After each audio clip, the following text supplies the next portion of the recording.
नहीं, तो इसलिए चाहता हूँ कि मैं वो जो प्रशासक है योगी वो मोदी योगी और जो भी आप आदमी जहाँ भी। अभी आप कह रहे हैं कि 3,000 लोग मरे वहां, लेकिन 30 लोगों का खुलासा हो रहा है। आखिर क्यों ये छुपाया जा रहा है आंकड़े? कोरोना में दिखाया था आपको, जब कोरोना जब नदिया के अंदर बह रही थी लाशें, जब दिखाया था क्या? अभी पिछले 50-60 सालों में आपको मुफ्त शिक्षा दी जाए, नौकरी दी जाए,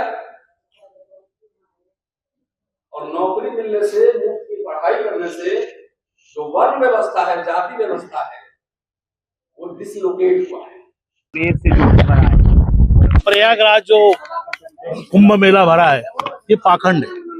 संविधान ने इसको रक्षण दिया है, इस रक्षक लोग भी भक्षक बन चुके हैं। जैसे गोदी मीडिया, जो अब आप आदमी, तुम्हारा योगी, इन्होंने हिंदुओं की जान ले ली। और मैं चाहता हूँ कि ये जो कर्मकांड उन्होंने किया, इनको आने वाले दिल्ली के चुनाव में इनको भुगतना पड़ेगा। ये दिल्ली से चुनाव इनको हरा देंगे। वो आस्था का सवाल है सर, जिसे आप कर्मकांड कह रहे हैं। अरे आस्था किसने मना किया? जान लेने की आस्था होती है क्या? अभी बताया ना आपको मनिक साहब ने, आस्था क्या होती है। आस्था हम भी मानते हैं ना, लेकिन जहाँ जान जा रही है। जान कहाँ गई है? धीरेन्द्र शास्त्री कह रहे हैं कि उनको मोक्ष मिल गई। अरे मोक्ष उसको दे दो, धीरेन्द्र शास्त्री को बेचारे को, योगी को और मोदी को भी दे दो, उनको भी मोक्ष मिल जाएगा। और अमित शाह को दे दो, क्योंकि वो मोक्ष के काबिल है। और हम लोग गरीब मिडिल क्लास लोग, हम लोग गरीब लोग, हाथ के कमाने वाले लोग वहाँ दर्शन के लिए जाते हैं, मन हमारा बड़ा होता है। लेकिन वहाँ के उसको राजनीति करते हैं। इसलिए चाहता हूँ कि मैं जो कुंभ मेला भरा है, भगदड़ मची है, उसे आप राजनीति से जोड़ रहे हैं। यस, राजनीति क्यों जाना है वहाँ पर? वो हादसा का विषय था, अकेले जाना का क्यों? उन्होंने बॉडीगार्ड लेके, क्यों गाड़ियां लेके, क्यों गरीबों को कुचल के मार दिया? 3,000 से ज्यादा लोग मरे, अभी बॉडी नहीं मिली। तो इसलिए चाहता हूँ कि मैं वो जो प्रशासक है योगी वो मोदी योगी और जो भी आप आदमी जहाँ भी। अभी आप कह रहे हैं कि 3,000 लोग मरे वहां, लेकिन 30 लोगों का खुलासा हो रहा है। आखिर क्यों ये छुपाया जा रहा है आंकड़े? कोरोना में दिखाया था आपको, जब कोरोना जब नदिया के अंदर बह रही थी लाशें, जब दिखाया था क्या? अभी तक बन चुके हैं। जैसे गोदी मीडिया, जो अब आप आदमी, तुम्हारा योगी, इन्होंने हिंदुओं की जान ले ली। और मैं चाहता हूँ कि ये जो कर्मकांड उन्होंने किया, इनको आने वाले दिल्ली के चुनाव में इनको भुगतना पड़ेगा। ये दिल्ली से चुनाव इनको हरा देंगे। वो आस्था का सवाल है सर, जिसे आप कर्मकांड कह रहे हैं। अरे आस्था किसने मना किया? जान लेने की आस्था होती है क्या? अभी बताया ना आपको मनिक साहब ने, आस्था क्या होती है। आस्था हम भी मानते हैं ना, लेकिन जहाँ जान जा रही है। जान कहाँ गई है? धीरेन्द्र शास्त्री कह रहे हैं कि उनको मोक्ष मिल गई। अरे मोक्ष उसको दे दो, धीरेन्द्र शास्त्री को बेचारे को, योगी को और मोदी को भी दे दो, उनको भी मोक्ष मिल जाएगा। और अमित शाह को दे दो, क्योंकि वो मोक्ष के काबिल है। और हम लोग गरीब मिडिल क्लास लोग, हम लोग गरीब लोग, हाथ के कमाने वाले लोग वहाँ दर्शन के लिए जाते हैं, मन हमारा बड़ा होता है। लेकिन वहाँ के उसको राजनीति करते हैं। इसलिए चाहता हूँ कि मैं जो कुंभ मेला भरा है, भगदड़ मची है, उसे आप राजनीति से जोड़ रहे हैं। यस, राजनीति क्यों जाना है वहाँ पर? वो हादसा का विषय था, अकेले जाना का क्यों? उन्होंने बॉडीगार्ड लेके, क्यों गाड़ियां लेके, क्यों गरीबों को कुचल के मार दिया? 3,000 से ज्यादा लोग मरे, अभी बॉडी नहीं मिली।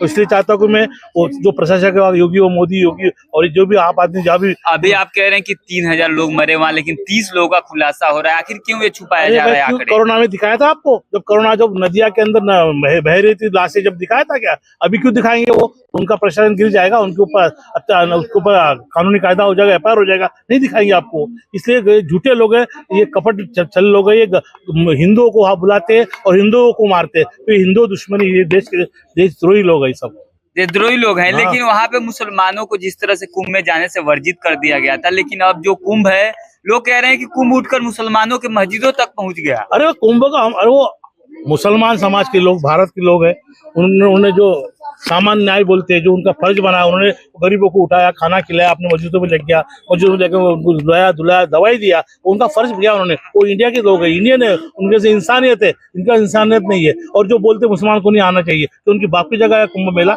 सबको आने की जरूरत, लेकिन वो नहीं मानते, नहीं जाएंगे। लेकिन अगर मुसलमान वहां जाते तो साले आप आकड़ बना देते कि मुसलमानों ने किया, मुसलमानों ने किया। लेकिन शुक्र है कि मुसलमान जाने मना किया और दलित तो आ जाते ही नहीं मना किया, ये तो फैलाएगी बातें। हाँ, तो सरकार क्यों मना करेगा? सरकार को मुसलमान को जाना ही नहीं है बेचारों को, वो तो अपने अपने मस्जिद। आप कुंभ नहाने जा रहे हैं कि नहीं? क्यों जाऊं मैं कुंभ नहाने? मैं तो पहले पवित्र हूँ। जो पापी लोग हैं, जो चोरी चपाटी झपेट मारी गुंडागर्दी, लोगों का खून चूसते हैं, जिसके बाद में शोषण करते, ऐसे लोग अपना पाप अमित शाह जी नहाने गए हैं तो वो चोरी चमारी, अरे एक नंबर का चोरी करते हैं। चोरी तो क्या, पूरा देश का पैसा लूट के पूरा गुजरात जा रहा है, MP का पैसा गुजरात जा रहा है, महाराष्ट्र का पैसा गुजरात जा रहा है। ये चोर लोग ने तो कौन है? ये तुम्हारा खून चूस के तुम्हें मारने का कोशिश कर रहे हैं, और तुम्हारा नौकरियां गया, आरक्षण गया, बेरोजगारी, महंगाई, इसको ध्यान है क्या उनका?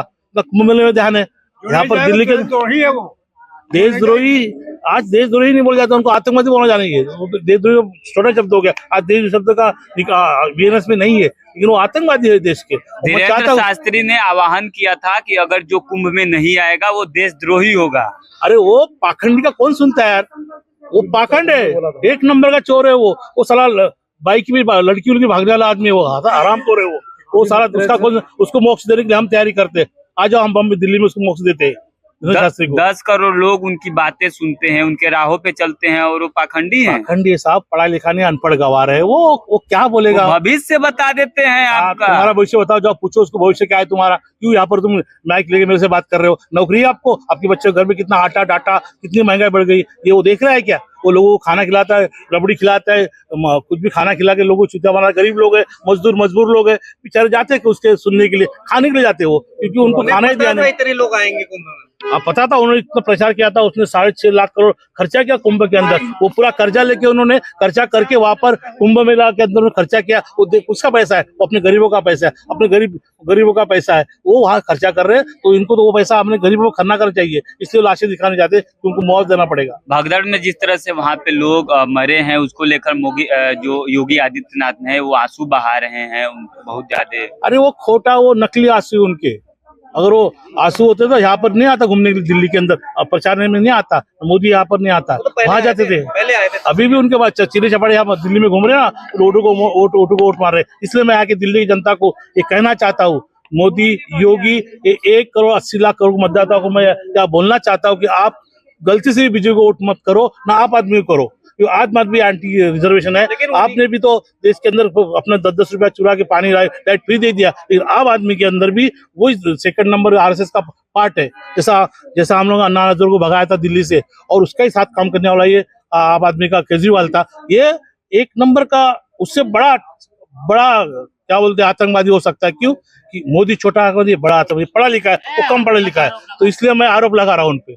अगर देश के समाज के संविधान को बचाना चाहते हैं तो संविधान के साथ खड़ा रहना चाहिए। सज्जन आदमी मोदी जी, महापुरुष है। हाँ, तो उसकी पूजा करो, घर में जाके उसकी मंदिर बनाओ, उसके पूजा करो, उसको मोक्ष दो, सोक्ष दो, आप भी उसके साथ बैठ जाओ। तो हम चाहते हुए हम मिलते हैं ऐसे इंसान देश को। ऐसे इंसान नहीं मिलो, ठीक है। हमारे देश के अंदर अच्छी सुखाली थी, हमारा देश बहुत अच्छा था, हमारे देश को उन्होंने बर्बाद कर दिया। आज पूरे आप पूरे देश में जाओ, पूरे जितना आयात है ना, सब आजाद पूरे देश के अंदर आप जाओ, पूरा आयात है ना, पूरा जो जहाज है ना पानी में खड़ा है, कोई भी इंडिया में नहीं आ रहा है। इतना कर्जा देश के ऊपर बनाया है। ऐसे ये लोग कर्जा बना के 4,000 करोड़ उन्होंने उसके फुट चमकाने के लिए आप ने खर्चा किया। किसका पैसा खर्चा किया? ये हमारे देश का खर्चा किया, हमारे गरीबों का पैसा। आज जय हो रही है, जय होती ना तो आज इतने भिख नहीं मांगना पड़ता। वोट दो, खुद आके लोग वोट देते थे। मोदी का विरोध करना क्यों? अरे मोदी का विरोध, मोदी तो विरोधी आदमी, वो तो देश विरोधी है, वो संविधान विरोधी है, वो आरक्षण विरोधी है, वो मुस्लिम विरोधी है, वो हिंदू विरोधी है, वो पूरा मोदी विरोधी है, राष्ट्रवादी है,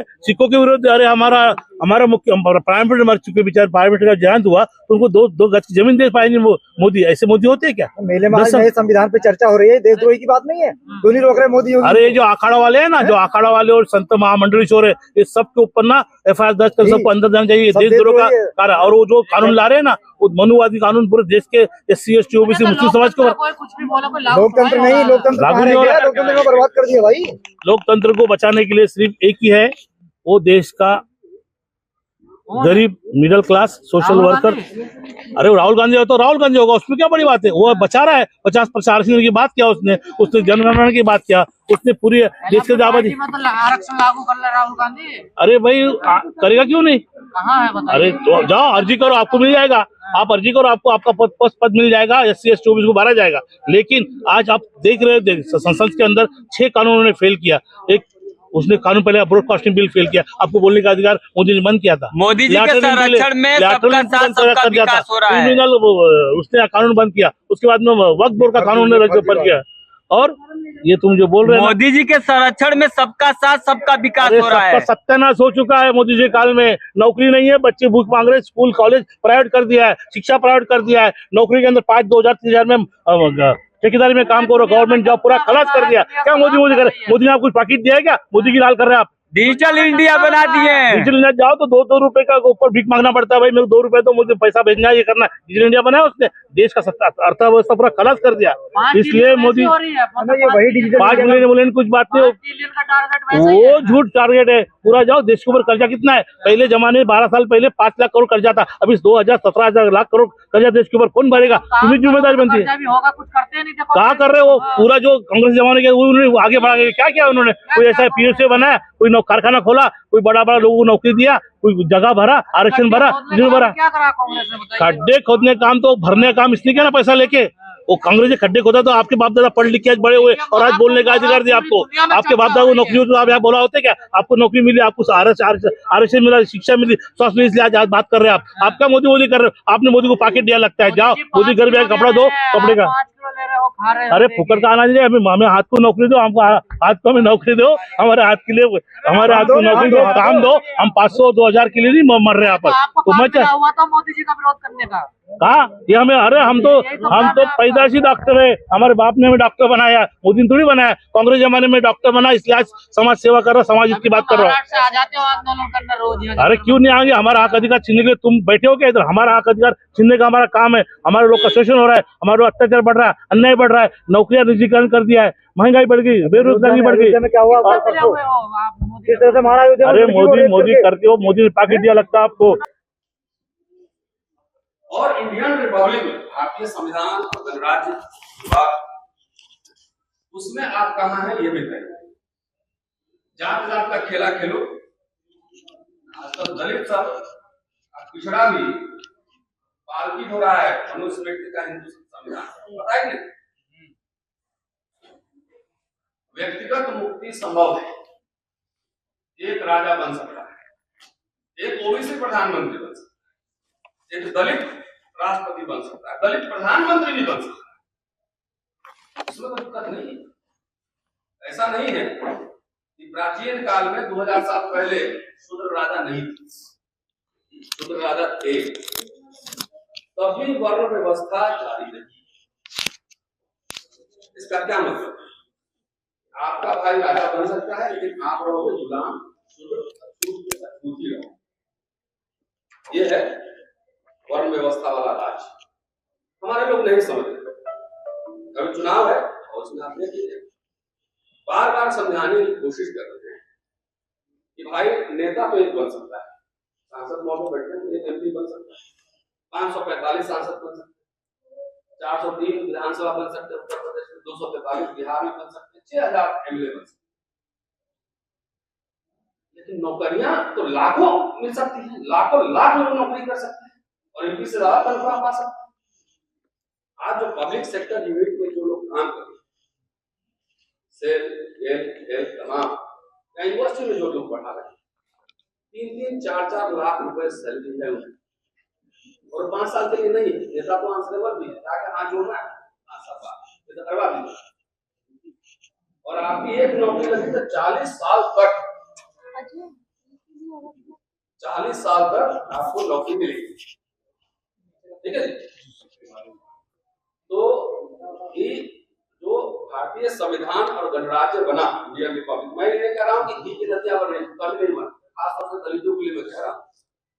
दलितों के लिए तो कभी घी की नदियां थी, थोड़ा बहुत कोशिश किया गया था पिछले 50-60 सालों में कि आपको मुफ्त शिक्षा दी जाए, नौकरी दी जाए,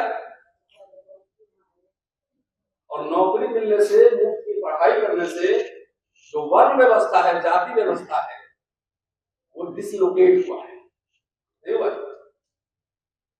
सा आपके अपार्टमेंट में 2-4 दलित तो नहीं है, सारे अपार्टमेंट में घूम रहे 2-4 दलित मिल गए, यूनिवर्सिटी में भी चल रहे हो, कार में भी चल रहे हो, कुछ गर्भवती भी हो गए हो, बेटा बेटी सब डॉक्टर इंजीनियर बन के आओ। तो जो वर्ण व्यवस्था है, जहाँ की जातियों के हिसाब से आपको काम करना है, उसमें एक दरार आया। क्या है? दरार। बढ़िया कोट पहन के आप घूम रहे हैं, वर्ण व्यवस्था वाला राज्य होगा तो आप कोट पहनेंगे। आजकल नया कोर्स आ गया यूनिवर्सिटी, बाल काटना सीखो, दूध दूना सीखो, चॉकलेट बनाना सीखो, यूनिवर्सिटी में आता है। यूनिवर्सिटी में तो नॉलेज का प्रोडक्शन हो रहा है और बाकी टेक्निकल कोर्स के लिए पॉलिटेक्निक खुला, पॉलिटेक्निक, और उसमें फ्री की पढ़ाई होती है। तो यूनिवर्सिटी को आप अब टेक्निकल यूनिवर्सिटी में पॉलिटेक्निक में तब्दील कर रहे हैं, तो आपके बच्चे अब इतिहासकार नहीं बनेंगे, अर्थशास्त्री नहीं बनेंगे, इंटेलेक्चुअल नहीं बनेंगे, 4 साल का कोर्स, वर्ण व्यवस्था वाला कोर्स आ गया, लेकिन आप लोग नहीं। आज मैं कह रहा हूँ सब रिकॉर्ड करने के 10 साल बाद फिर और बुलाऊंगा, तब भी आऊंगा। यही मैं यूनिवर्सिटी में पढ़ाता हूँ, आपको तो लगता है मेरी नौकरी लग गई, मैं नेता बन गया, मेरा बढ़िया घर हो गया, गाड़ी हो गया, अब मुझे क्या करना? जरा सोचो कि आपकी दूसरी और तीसरी पीढ़ी क्या है, सोचिए। हम जो आप बहुसंख्यक बात कर रहे हैं, ये बहुसंख्यक लोग अपने लिए जीने वाले लोग सिर्फ अपना सोचते हैं, मेरा घर, अपने घर की तीसरी पीढ़ी क्या करेगी इसका अंदाजा नहीं। आप बिजनेस भी कर लें, हिंदू संविधान लागू होगा, इनकम टैक्स, ईडी, सीडी सब मिलेगा, आपका बिजनेस चलने ही नहीं देगा। कर लो। तो अभी हमारे सामने सबसे बड़ी चुनौती क्या है? हमारे सामने सबसे बड़ी चुनौती वो भारतीय संविधान और भारतीय गणराज्य, इंडियन रिपब्लिक की रक्षा करना। क्योंकि आपको जो मिला वो भारतीय संविधान से और भारतीय गणराज्य में मिला, इंडियन रिपब्लिक में मिला। और हिंदू राष्ट्र जिसको आप कहते हो, हिंदू राष्ट्र नहीं, बेसिकली कुछ और राष्ट्र है, आपको नहीं पता, आपको तो कुछ ही होता है कि हम हिंदू हैं, वो आपको उसमें कुछ न मिलने वाला, कुछ नहीं मिलेगा। और आपको ही नहीं, आज तो मैं आया था अल्पसंख्यक को बोलने, बहुसंख्यक को बोलने नहीं, मैं आज सवर्ण और खास तौर से ब्राह्मण को बोलूंगा। ये भारत में जो अर्बन मिडिल क्लास, शहरी मध्यम वर्ग का जो निर्माण हुआ है वो सरकारी प्रयास से हुआ है। फ्री का एजुकेशन, उसमें दलित लोगों को थोड़ा वजीफा भी, फ्री सीधी स्कॉलरशिप भी मिल रहा था कि नहीं? आप लोग जो पुराने लोग हैं बताइए, मिला कि नहीं? मुझे भी मिला, सब मिल रहा था। उससे पढ़ के आयत बाबू बने, IAS बने, कलेक्टर बने, जज बने, वकील बने, कुछ बने, सरकारी प्रयास से बना। जवाहरलाल नेहरू, अंबेडकर में बहुत मतभेद थे, मान सकता हूं, गांधी और अंबेडकर में मतभेद थे, मान सकता हूं, लेकिन आज ये तीनों होते और सामने गोलवलकर और सावरकर होता है, ये तीनों एक तरफ होते और उससे लड़ते नहीं। आज मैंने कहा ना कि पालकी ढो रहा है दलित और पिछड़ा लोग तो हिंदू राष्ट्र। बाबा साहब को पढ़ता भी नहीं है कि जब अनुसूचित जाति संघ का संविधान लिखा गया 1951 में, जो मैनिफेस्टो सर, उन्होंने स्पष्ट रूप से कहा था RSS, हिंदू महासभा जैसे संगठनों से हमारा कोई समझौता नहीं। स्पष्ट जाकर देखिए, मैं क्यों कह रहा हूं 1951 का घोषणा। क्या ये बात दलित नेताओं को जो MLA MP मंत्री बनने के चक्कर में पालो आवाज नहीं निकलती, अंदर जानते हैं क्या? मुझे पता है, साथ आप बता देंगे अंदर क्या हुआ। मूर्ति बन के बैठा हुआ है, बंगला लो भाई, कार ले लो। मैं उस दिन एक प्रोग्राम में कह रहा कि मैं आजकल जगजीवन राव को पढ़ रहा हूं, जगजीवन राव, और बहुत इंटरेस्टिंग भाषण सब है, और मैं किताब भी लिखने की योजना बना, लेकिन आप लोग इसके लिए कोई मदद नहीं। तो पढ़ना, लिखना, इंटेलेक्चुअल काम करना, सोचना, हमारे समाज में लगता है कि सब फ्री का काम, फ्री का, इसमें ऐसे ही हो जाता है। सोचने में कोई पैसा लगता है, लिखने में कोई पैसा लगता है, ये हमारा समाज समझता है। इसीलिए दलित पिछड़ा लोग आज तक कोई शोध संस्थान नहीं बना, आज तक कोई हिस्टोरियन पैदा नहीं। ये मेरी आलोचना है अपने समाज। आप करोड़ों अरबों रुपए चंदा लिए गए, ऐसा नहीं कि नहीं लिए गए, करोड़ों अरबों रुपए,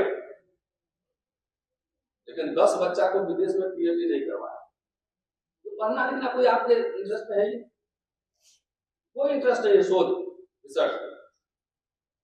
आज उत्तर प्रदेश में हुआ कि प्रमोशन रिजर्वेशन बिल फाड़ दिया।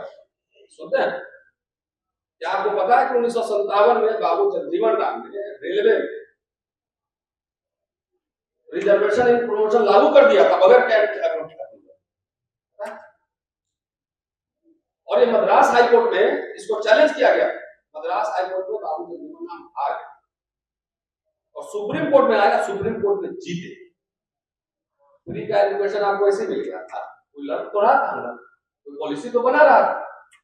लाखों लाख नौकरियां टेलीग्राफ, रेलवे, एग्रीकल्चर, इसमें आप ही बताइए। मैं उस समय को मैंने नहीं देखा, लेकिन मैं पढ़ जरूर रहा हूं। तो जो लोग आपको नौकरियां दे रहे थे, शिक्षा के लिए अवसर मुहैया करा रहे थे, वो सारे लोग मनवादी थे, सारे लोग गद्दार थे। हिंदू राष्ट्र में सब आपका छीना जा रहा है, अब नौकरियां नहीं, शिक्षा महंगा हो रहा है, इससे आपको मोहब्बत है। ऐसे दलित पिछड़ा चाहे मेरा भाई क्यों न हो, वैसे व्यक्ति को हराना हमारा पहला नैतिक कर्तव्य है। मेरा भाई भी क्यों नहीं हो, यही मैंने शपथ दिलवाई थी पिछले साल 29-30 जनवरी को, याद होता है। लेकिन तभी आप लोग बात सुनते नहीं। मैंने शपथ दिलवाई कि जात तो छोड़ो, अपना भाई बाप भी अगर आरएसएस बीजेपी रहेगा तो उसको हरवाने के लिए 1 लाख रुपए जेब से खर्चा करके जाऊंगा। मैं गया भी, लेकिन नहीं, बेटा को टिकट मिल गया बीजेपी से, सारा जात घर चल देता है। एक बेटा को एमएलए बनाना, बाकी का गला काट।